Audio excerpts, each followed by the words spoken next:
오늘 우리에게 주신 하나님의 말씀을 다 같이 읽도록 하겠습니다. 오늘 우리에게 주신 말씀은 로마서 8장 12절부터 17절까지의 말씀입니다. 로마서 8장 12절부터 17절까지의 말씀을 우리 한 목소리로 읽겠습니다. 그러므로 형제자매 여러분, 우리는 빚을 지고 사는 사람들이지만 육신의 빚을 지은 것이 아닙니다. 우리는 육신을 따라 살아야 할 존재가 아닙니다. 여러분이 육신을 따라 살면 죽을 것입니다. 그러나 여러분이 성령으로 몸의 행실을 죽이면 살 것입니다. 하나님의 영으로 인도함을 받은 사람은 누구나 다 하나님의 자녀입니다. 여러분은 또다시 두려움에 빠뜨리는 종살이의 영을 받은 것이 아니라 자녀로 삼으시는 영을 받았습니다. 그래서 우리는 그 영으로 하나님을 아빠, 아버지라고 부릅니다.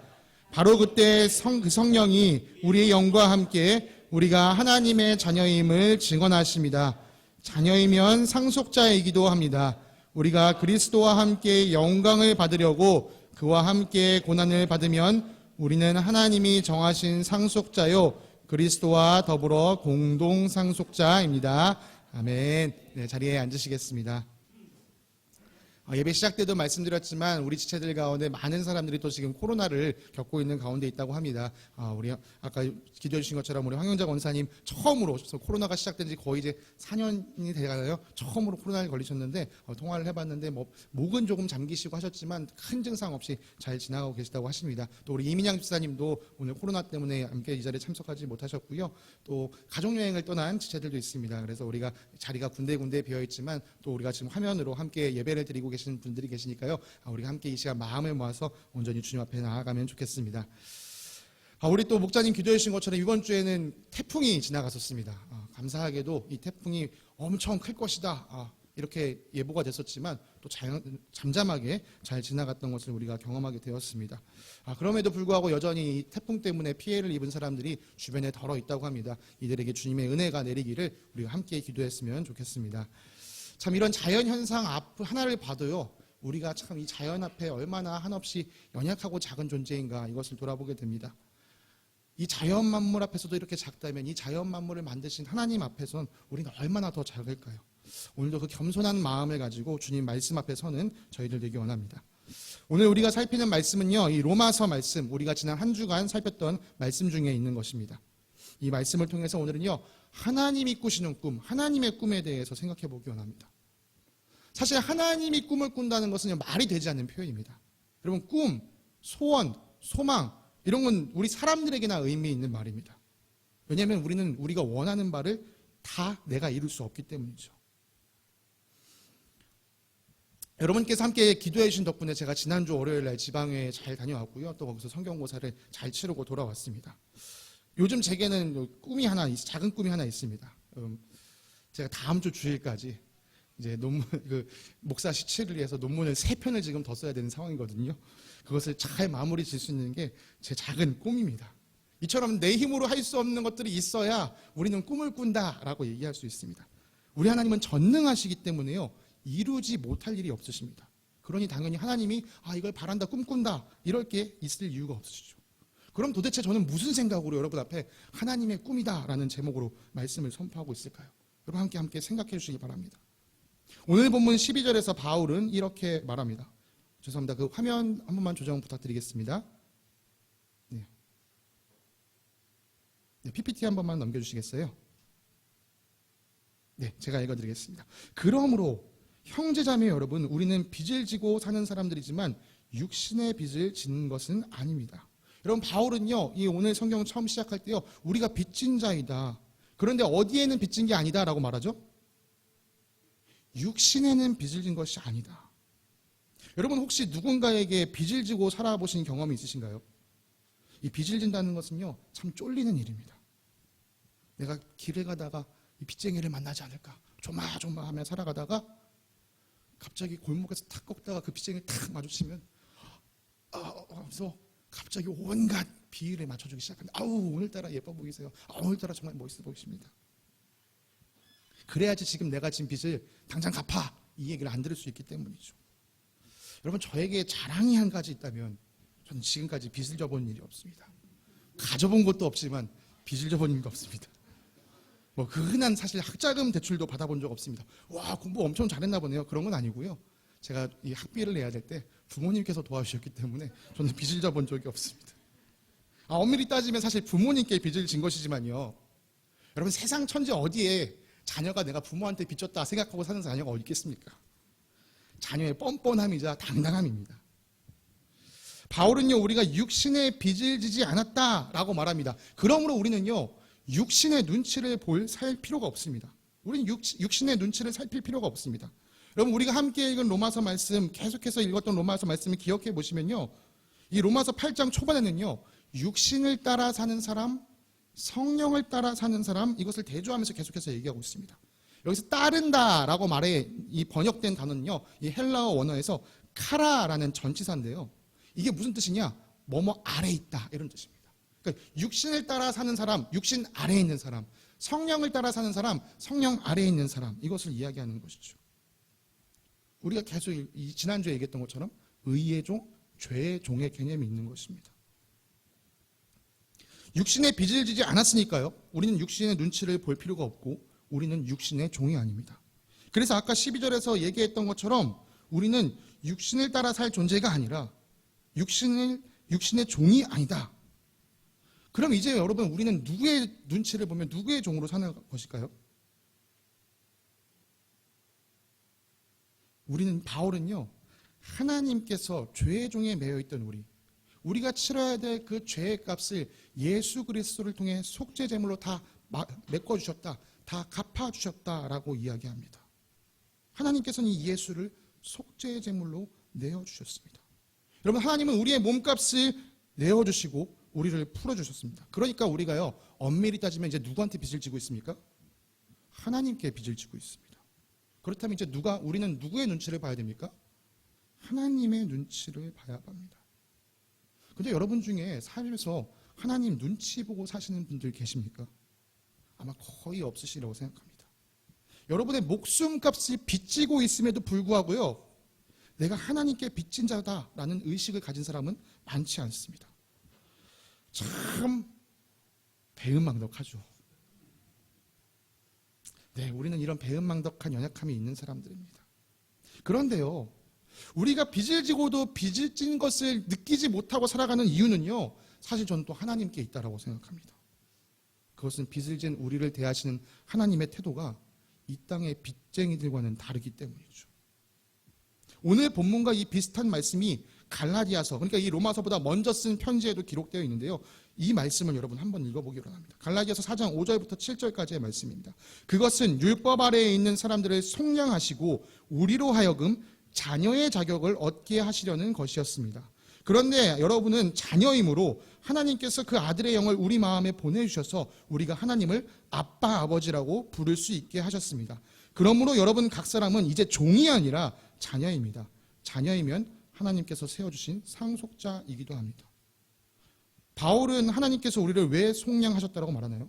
우리로 하여금 당신의 자녀가 되는 자격을 얻게 하시려고 우리를 속량하셨다고 말합니다. 하나님께서 우리의 값을 치러주신 이유는 우리를 이제 당신의 자녀 삼기 위함이었습니다. 그래서 우리 안에 거하시는 그 성령님께서 우리로 하여금 하나님을 향해 아빠, 아버지 이렇게 부를 수 있게 해주셨습니다. 우리 하나님은 우리를 종으로 삼으려시는 것이 아니라 자녀로 삼으려고 구해주셨습니다. 여러분, 오늘 함께 읽었던 본문 15절을 보시기 바랍니다. 여러분, 또다시 두려움에 빠뜨려는 종살이의 영을 받은 것이 아니라 자녀로 삼으시는 영을 받았습니다. 그래서 우리는 그 영으로 하나님을 아빠, 아버지라고 부릅니다. 여러분, 우리가 하나님께 빚을 지게 되었지만 하나님은 그것을 빌미 삼아서 우리를 막 억누르면서 우리를 종살이 시키려고 하지 않으셨습니다. 우리가 또다시 눈치 보면서 막 살살살 길게 만드신 것이 아닙니다. 하나님께서는 우리에게 영을 주셨는데 그 영은 우리가 하나님께 아빠, 아버지라고 부르도록 이끕니다. 오늘 한글로 아빠라고 이 번역된 이 단어는요, 원어로도요, 아빠랑 상당히 소리가 비슷하죠. 아바라는 단어입니다. 뜻도 아빠랑 똑같습니다. 아버지를 친밀하게 부르는 표현인 것이죠. 여러분, 하나님을 향하여 아빠라고 불렀던 분이 한 분 계십니다. 바로 예수님이십니다. 여러분, 예수님 시대에는요, 하나님의 이름을 말하는 것도요, 조심스러웠던 시대였습니다. 여러분, 예수님이 왜 십자가에 못 박히게 되었습니까? 너가 정말 하나님의 아들이냐 했을 때 내가 그렇다. 하나님의 아들임을 인정했기 때문에, 하나님을 아버지로 인정했기 때문에 신성모독이다 라는 이 소리를 들으면서 못 박히게 되었습니다. 그런 시대에 예수님은요, 하나님을 향해 아빠 이렇게 부르셨다는 거죠. 그 하나님께서요, 우리에게 아빠라고 부르라고 시키십니다. 하나님께서는요, 우리를 자녀로 사실 때 먼 거리에 있는, 먼 위치에서 막 근엄하게 있는 아버지의 모습이 아니라 친근하게 다가오셔서 그 곁에서 함께 하시는 아빠의 이미지로 함께 하시기 원하셨던 것입니다. 앞서 말씀드렸지만요, 제가 학자금 대출을 받지 않을 수 있었던 건 제 힘 덕분이 아니라 부모님 덕분이었습니다. 제가 부모님께 빚을 졌지만 빚진 사람처럼 살지 않았습니다.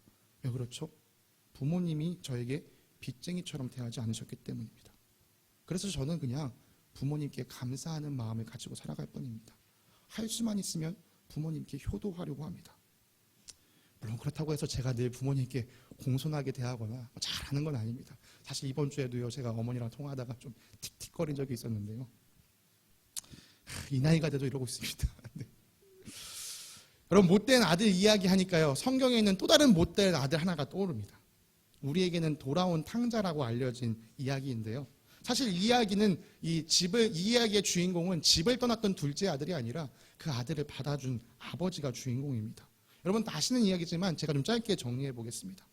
둘째 아들놈이, 여러분 제가 아들놈이라고 해도 이해해 주십시오. 이건 진짜 이렇게밖에 표현을 못 하겠습니다. 이 둘째 아들놈이요, 멀쩡히 살아계신 아버지한테 가서 아버지 언젠가 죽을 때 나한테 물려줄 그 유산 지금 주세요. 생생하게 살아있는 아버지한테 가서 유산을 요구했습니다. 근데 참 놀라운 건요, 이 아버지는요, 둘째 아들의 요구를 들어주셨어요. 그래, 자, 네 몫이 여기 있다. 이 둘째 아들놈이요, 그거 탁 받자마자요, 뒤도 안 돌아보고 아버지 곁을 떠나갔습니다. 그 새로운 곳에 가서 자기 마음대로 흥청망청 살다가 가진 모든 것을 탕진했습니다.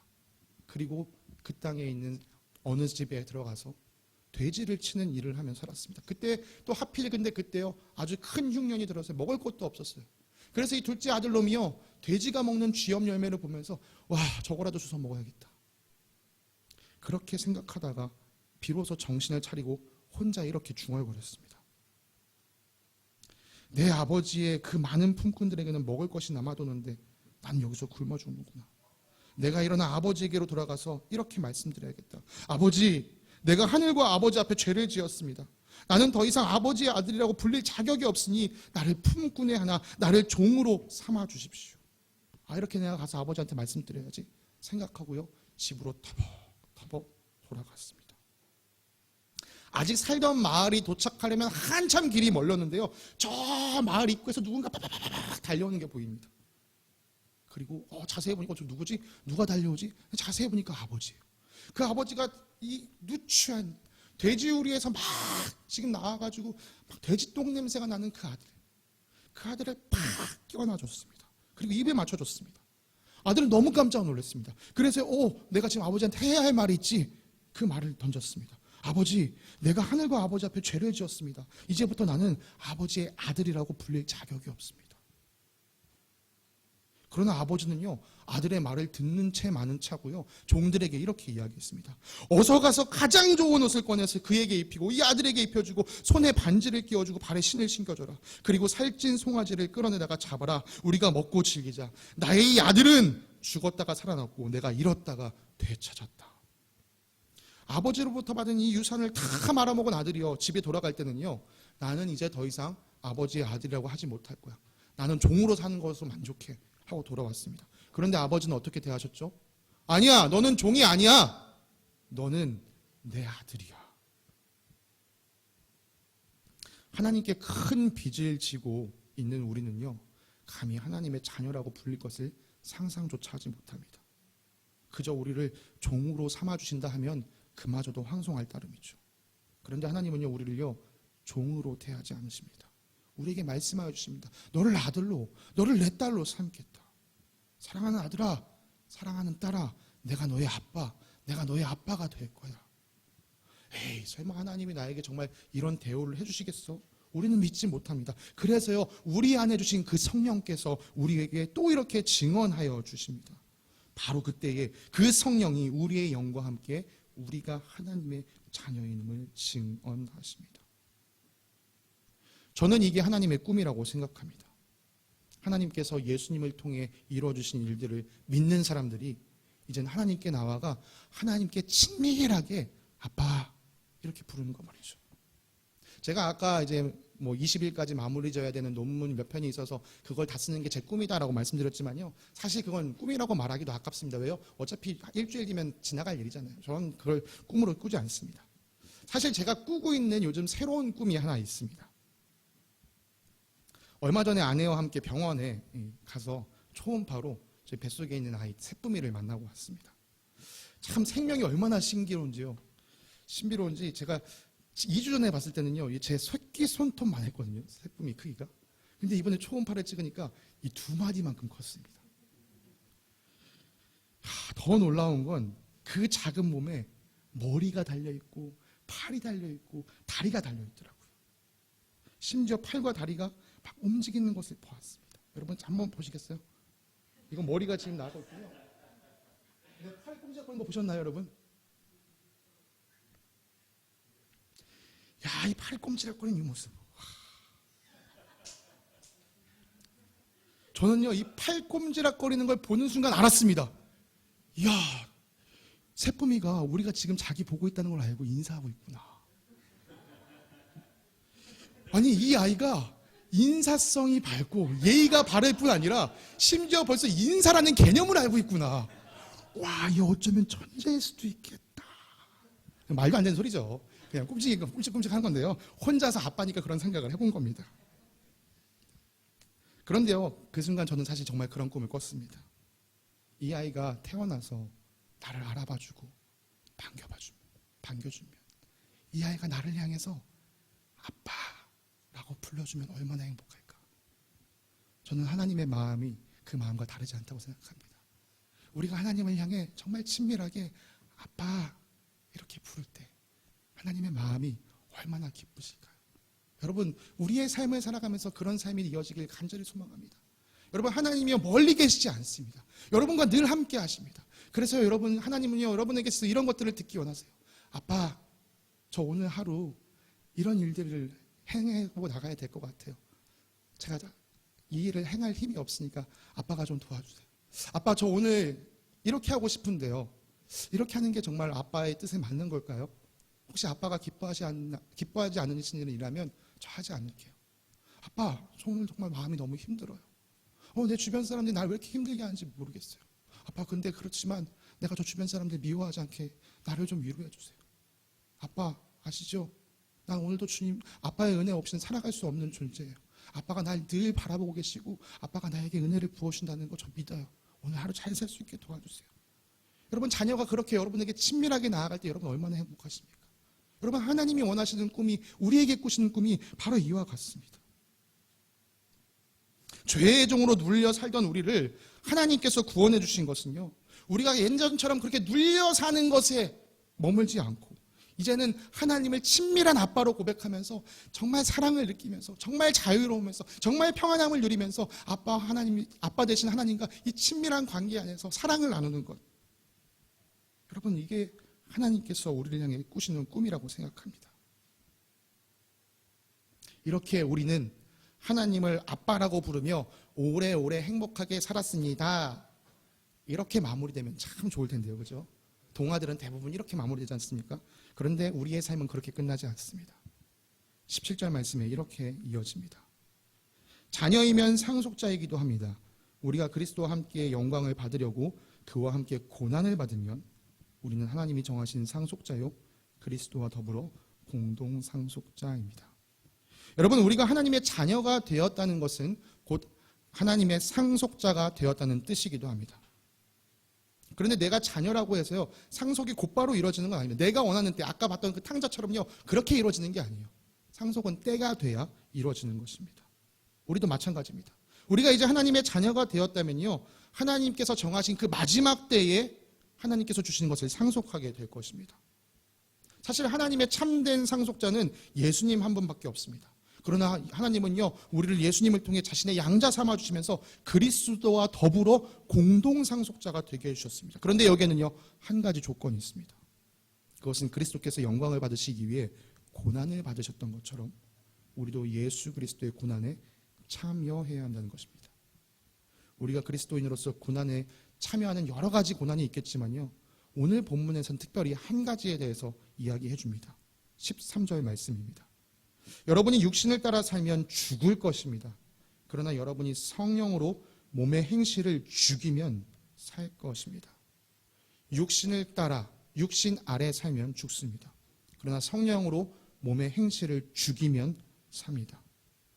우리가 그리스도인으로서 감수해야 할 고난 중에 한 가지는 무엇이냐? 바로 몸의 행실을 죽이는 것입니다. 여러분, 죽이는 것에는 고통이 따릅니다. 그러나 몸의 행실을 죽여야 살 수 있습니다. 최근 사랑하는 우리 김은정 사모님께서 항암 치료를 받고 계십니다. 우리가 항암 치료라고 부르는 것의 명칭은요, 사실 항암 화학 요법이라고 합니다. 이 요법은요, 항암제를 이용해서 암세포가 자라고 있는 것을 막거나 죽이는 치료법입니다. 네, 때로는요, 죽여야 살 때가 있습니다. 몸의 행실을 죽여야 우리가 영원히 살 수 있습니다. 제가 항암 치료를 직접 받아보지 않아서 그 힘듦과 아픔을 다 이해하지 못하지만요, 김은정 사모님을 통해서 듣기로는요, 이 항암제를 맞고 나면요, 한동안 몸이 많이 힘들다고 합니다. 그럼에도 왜 그 치료를 계속 감행하나요? 그래야 내가 살기 때문이죠. 분명 나를 살린 일인데 그것을 감당하는 게 쉽지 않다고 합니다. 그러나 여러분, 그렇게 우리가 살기 위해 항암 치료를 하는 것처럼 우리가 살기 위해 몸의 행실을 죽여야만 합니다. 몸의 행실을 죽이는 데 따르는 고난에 대해서는요, 히브리서의 말씀이 잘 나와 있습니다. 히브리서 12장 말씀을 제가 읽어드릴 건데요, 이 히브리서 말씀에는 이 징계라는 표현이 반복해서 나옵니다. 징계가 사실은 우리가 딱 듣기에 좀 부정적인 느낌을 주긴 하는데, 사실 이 징계라고 번역되어 있는 이 파이데이아라는 단어는요, 뭐 가정교육, 훈련, 훈육 이런 것들이 포함되어 있는 뜻입니다. 그러니까 너무 부정적으로 이해하지 마시고, 가정교육을 하는, 훈육을 하는, 훈련을 받는 이런 중립적인 의미를 생각하시면서 이 말씀을 함께 읽어보시길 바랍니다. 여러분은 죄와 맞서서 싸우지만 아직 피를 흘리기까지 대항한 일은 없습니다. 또 여러분은 하나님께서 여러분을 향하여 자녀에게 말하듯이 하신 이 권면을 잊었습니다. 내 아들아, 주님의 징계, 주님의 훈련을 가볍게 여기지 말고 그에게 꾸지람을 들을 때 낙심하지 말아라. 주님께서 사랑하시는 사람을 징계하시고 받아들이시는 아들마다 채찍질하신다. 징계를 받을 때 참아내십시오. 하나님께서는 자녀에게 대하시듯이 여러분에게 대하십니다. 아버지가 징계하지 않는 자녀가 어디에 있겠습니까? 모든 자녀가 받은 징계를 여러분이 받지 않는다고 하면 여러분은 사생아이지 참 자녀가 아닙니다. 우리가 육신의 아버지도 훈육자로 모시고 공경하거든 하물며 영들의 아버지께 복종하고 살아야 한다는 것은 더욱더 당연한 일이 아니겠습니까? 육신의 아버지는 잠시 동안 자기들의 생각대로 우리를 징계하지만 하나님께서는 우리를 자기의 거룩하심에 참여하게 하시려고 우리에게 유익이 되도록 징계하십니다. 무릇 징계는 어떤 것이든지 그 당시에는 즐거움이 아니라 괴로움으로 여겨지지만 나중에는 이것으로 훈련받는 사람들에게 정의의 평화로운 열매를 맺게 합니다. 그러므로 여러분은 나른한 손과 힘 빠진 무릎을 일으켜 세우고 똑바로 걸으십시오. 그래서 절름거리는 다리로 하여금 삐지 않게 하고 오히려 낫게 하십시오. 여러분, 죄와 맞서 싸우는데 피 흘리기까지 대항해 보신 일이 있으십니까? 내가 정말 죄를 짓지 않기 위해서 정말 이를 악물고 입술을 깨물어서 정말 피가 나는 일들. 여러분, 그리스도인은 그래야 합니다. 우리를 향해 다가오는 이 죄의 유혹을 두고요, 뭐 어쩔 수 없이 뭐 이런 유혹 나만 받는 건가? 나만 이런 죄 짓고 사는 건가? 여러분, 이렇게 안일한 태도로 우리를 찾아오는 죄를 방관하는 것, 그건 올바른 태도가 아닙니다. 우리는 죄에 맞서 싸우되 피 흘리기까지 싸워야 합니다. 왜요? 예수님께서 우리의 죄값을 갚기 위해 피 흘려주셨기 때문이죠. 여러분, 우리가 죄에 맞서 싸워 피를 좀 흘리더라도요, 몸에 있는 행실을 죽여야만 합니다. 그래야 우리가 살 수 있습니다. 주님께서는 자녀된 우리가 그 일을 할 수 있도록 우리를 훈련시켜 주십니다. 우리가 뭔가 조금 잘못했을 때 그렇게 하면 안 돼. 따끔하게 말씀해 주십니다. 만약 주님께서 우리에게 그런 훈련을 해주지 않으신다면 우리는 주님의 참 자녀가 아닙니다. 하나님께서 우리를 이렇게 훈련시키는 이유는요, 우리를 자기의 그 거룩함에 참여하게 하시는 것입니다. 물론 훈련받는 동안, 징계받는 동안 힘듭니다. 괴롭습니다. 그러나 그것이 우리에게 유익을 줍니다. 그러니까 훈련받을 때 어떻게 해야 합니까? 나른한 손과 힘 빠진 무릎을 일으켜 세우고 똑바로 걸어야 합니다. 발목에 힘을 탁 줘서 삐끗하지 않도록 주님을 향하여 또박또박 걸어 나가야 합니다. 하나님의 자녀가 되었는데 왜 내게 이런 고난이 찾아오냐고요? 여러분, 그것은요, 단순히 하나님께서 여러분을 괴롭히시는 것이 아닙니다. 하나님께서 여러분을 하나님의 형상을 담도록 예수님을 닮게 아름답게 다듬어 가시는 작업 중에 있는 것입니다. 왜 그런 일을 우리에게 하실까요? 사랑하기 때문입니다. 내가 거룩하니 너희도 거룩해라. 왜 이런 명령 우리에게 주시는 걸까요? 사랑하시기 때문입니다. 거룩하신 하나님과 함께 하려면 우리가 거룩해져야 하기 때문이죠. 여러분, 아버지 품을 떠나서 이 꼬질꼬질하게 돌아왔던 탕자, 아버지를 통해 다시금 깨끗하게 되었습니다. 깨끗한 옷을 입게 되었습니다. 이 아들이 아버지를 향해 고마움을 느꼈다면 이제 어떻게 해야 됩니까? 너무 고마웠어. 이거 다시 한번 경험하기 위해서 내가 또 집에 나가서 막 살다가 또 꼬질꼬질하면 아버지가 날 또 깨끗하게 해주시겠지. 그렇게 살아야 할까요? 그렇지 않습니다. 이제는요, 아버지 곁에 머물면서 아버지 아들로서 걸맞은 삶을 살아가야죠. 아버지께서 기뻐하신 일을 하면서 살아가야죠. 우리도 마찬가지입니다. 하나님께서 우리를 자녀 삼아주셨으니 이제는 우리가 하나님 곁에서 하나님 자녀에 걸맞는 삶을 살아가야 합니다. 그러기 위해 죄에 맞서서 피 흘리기까지 싸우는 고난을 우리는 감수해야 합니다. 우리는 그렇게 해서라도 우리의 몸의 행실을 죽여야 합니다. 여러분 앞에 이렇게 말씀을 나누고 있지만 사실 저 역시도 이 몸을 입고 살아가는 동안 계속해서 죄의 유혹을 받습니다. 육신의 정욕, 안목의 정욕, 이생의 자랑, 참 많은 것들이 저를 계속해서 둘러싸고 또 유혹합니다. 참 이 마른 하늘에 날벼락을 맞아도 싼 이 원수 사탄놈이요, 얼마나 부지런한지. 믿는 자를 유혹하기 위해서요, 매일같이 새로운 방법, 매일같이 새로운 것을 가지고 와서 유혹하려고 합니다. 어디 하나만 걸려봐라, 내가 널 완전 넘어뜨려주지. 이놈의 부지런함은요, 정말 주님의 신실함에 버금갑니다. 여러분, 그러나 버금갈 뿐입니다. 이놈이 아무리 부지런해봤자 주님의 신실함을 뛰어넘지는 못합니다. 사단이 우리를 계속해서 유혹하지만 그 유혹을 이겨낼 힘을 주님께서는 우리에게 계속 부어주십니다. 그 힘을 얻을 수 있도록 우리를 평소에 훈련시켜 주십니다. 사랑하는 자녀가 의로운 길, 의의 길을 걸어갈 수 있도록 주님은 이끌어 주십니다. 왜요? 내가 네 아빠니까. 내가 네 아빠니까 그렇게 하는 거지. 이 땅에서 만난 우리 육신의 아버지는 부족하고 연약해서 때로는 나를 실망시키기도 하고 상처를 줄 수도 있지만 나의 진정한 아빠, 영원한 아빠 되시는 하나님은요, 나를 온전히 이해하실 뿐 아니라 나를 완전한 사랑으로 품어주십니다. 그래서 그 아버지 품에서는요, 눈물도 없고 슬픔도 없습니다. 여러분, 이 시간 우리 잠시 한번 눈을 감아 보시길 바랍니다.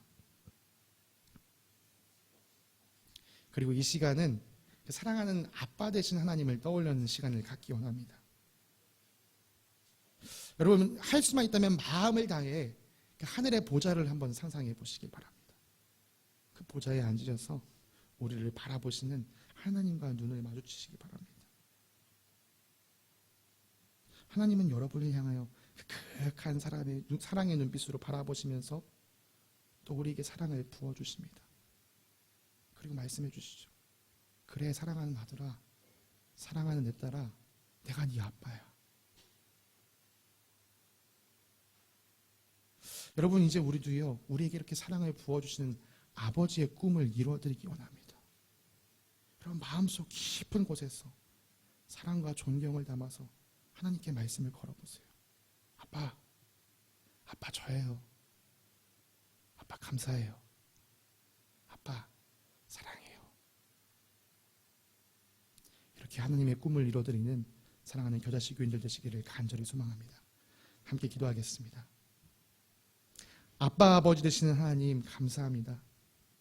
하나님을 아빠라고 부를 수 있는 자격을 허락하심에 정말 감사드립니다.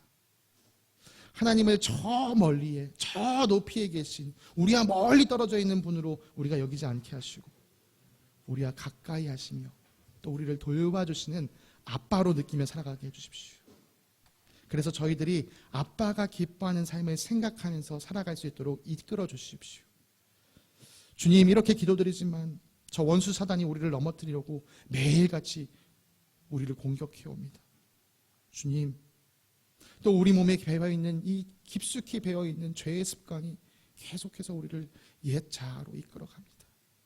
성령 하나님, 우리 안에 계시는 주님이시여, 우리를 인도하여 주셔서 몸의 행실을 죽이고 살아가는 저희들 되게 하여 주시옵소서. 죄에 맞서 싸우되 피 흘려 싸우는 것을 두려워하지 않게 하여 주시옵소서. 내가 비록 피 흘릴지라도 주님께서 낫게 해주실 것을 기대하면서 용사가 되어 담대히 죄와 싸우는 저희들 되게 하여 주시옵소서. 이 모든 훈련을 통하여 아버지를 더욱 닮아가고 아버지를 더욱 사랑하는 저희들 되게 하여 주시옵소서. 우리의 기도를 들어주신 주님께 감사드리며 거룩하신 우리 주 예수 그리스도의 이름으로 기도드립니다. 아멘.